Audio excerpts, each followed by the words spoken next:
आप सुन रहे श्रीमद् भागवत गीता सप्तदश अध्याय। इस अध्याय के आरंभ में अर्जुन ने श्रद्धा युक्त पुरुषों की निष्ठा पूछी है। उसके उत्तर में भगवान ने 3 प्रकार की श्रद्धा बतलाकर श्रद्धा के अनुसार ही पुरुष का स्वरूप बताया है। फिर पूजा, यज्ञ, तप आदि में श्रद्धा का संबंध दिखलाते हुए अंतिम श्लोक में श्रद्धा रहित पुरुषों के कर्मों को असत बताया गया है। इस प्रकार इस अध्याय में त्रिविध श्रद्धा की विभाग पूर्वक व्याख्या होने से इसका नाम श्रद्धात्रय विभाग योग रखा गया है। संसार में ऐसे लोग भी हो सकते हैं जो शास्त्र विधि का ना तो जानने के कारण अथवा अन्य किसी कारण से त्याग कर बैठते हैं, परंतु यज्ञ, पूजा आदि शुभ कर्म श्रद्धा पूर्वक करते हैं। उनकी क्या स्थिति होती है, इस जिज्ञासा को व्यक्त करते हुए अर्जुन भगवान से पूछते हैं।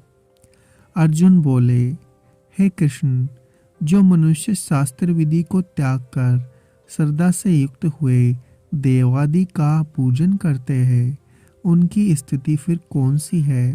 सात्विकी है अथवा राजसी कि व तामसी?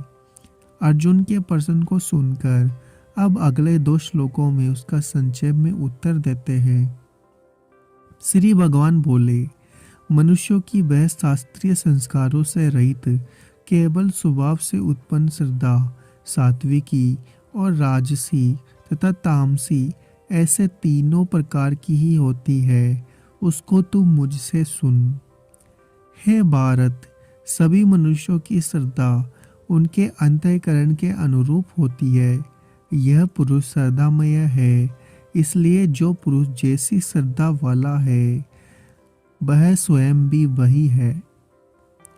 श्रद्धा के अनुसार मनुष्यों की निष्ठा का स्वरूप बताया गया।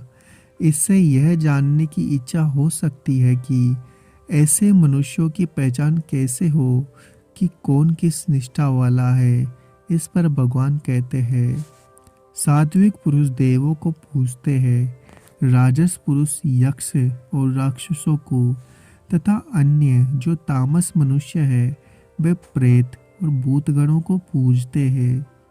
ना जानने के कारण शास्त्र विधि का त्याग करके त्रिविध स्वाभाविक श्रद्धा के साथ यजन करने वालों का वर्णन किया गया, परंतु शास्त्र विधि का त्याग करने वाले अश्रद्धालु मनुष्यों के विषय में कुछ नहीं कहा गया।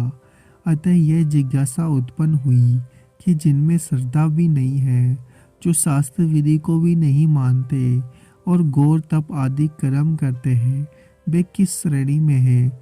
इस पर अगले 2 श्लोकों में भगवान कहते हैं, जो मनुष्य शास्त्र विधि से रहित केवल मन कल्पित घोर तप को तपते हैं तथा दंभ और अहंकार से युक्त होकर कामना, आसक्ति और बल के अभिमान से भी युक्त है, जो शरीर रूप से स्थित भूत समुदाय को और अंतःकरण में स्थित मुझ परमात्मा को भी कृष्ण करने वाले हैं, उन अज्ञानियों को तू आसुर स्वभाव वाले जान।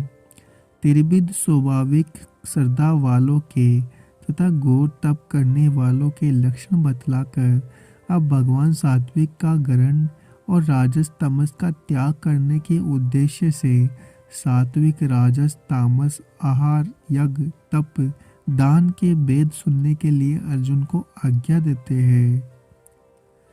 भोजन भी सबको अपनी अपनी प्रकृति के अनुसार 3 प्रकार का प्रिय होता है, और वैसे ही यज्ञ, तप और दान भी 3-3 प्रकार के होते हैं।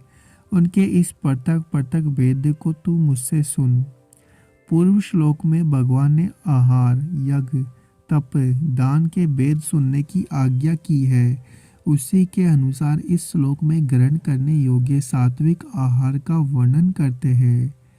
आयु, बुद्धि, बल, आरोग्य, सुख और प्रीति को बढ़ाने वाले, रसयुक्त, चिकने और स्थिर रहने वाले तथा स्वभाव से ही मन को प्रिय ऐसे आहार अर्थात भोजन करने के पदार्थ सात्विक पुरुष को ही प्रिय होते हैं।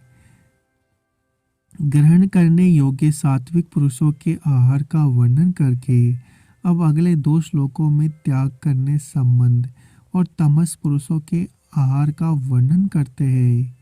कड़वे, खट्टे, लवण युक्त, बहुत गर्म, तीखे, रूखे, दाहकारक और दुख, चिंता तथा रोगों को उत्पन्न करने वाले आहार अर्थात भोजन करने के पदार्थ राजस पुरुष को प्रिय होते हैं। जो भोजन अधपका, रस रहित, दुर्गंध युक्त, बासी और उचिष्ट है तथा जो अपवित्र भी है, वह भोजन तामस पुरुष को प्रिय होता है। इस प्रकार भोजन के 3 भेद बताकर अब यज्ञ के 3 भेद बताए जाते हैं। उनमें पहले करने योग्य सात्विक यज्ञ के लक्षण बताते हैं। जो शास्त्र विधि से नियत यज्ञ करना ही कर्तव्य है, इस प्रकार मन को समाधान करके फल न चाहने वाले पुरुषों द्वारा किया जाता है, वह सात्विक है। अब राजस यज्ञ के कारण बताते हैं।